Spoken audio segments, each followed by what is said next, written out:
صباح الخير، اخباركم ايه؟ السلام عليكم.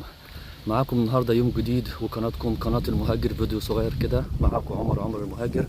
انا النهارده جيت بقضي الويك اند من مدينه ان فروتسواف، اللي هنا المكان بتاعنا اللي هو تنجا سولانكا ان فروتسواف. مكان جميل جدا. شايفين دلوقتي المكان ده عباره ان هو يعني منتجع صحي موجود لكبار السن اللي عندهم مشكله في الرئه او في التنفس. مش بس فقط، المكان ده بيساعدك انك هنا تقدر تتنفس وتكون موجود. انا بتمنى ان كل انسان يكون موجود هنا، يجي ينورنا ويشرفنا في المكان ده.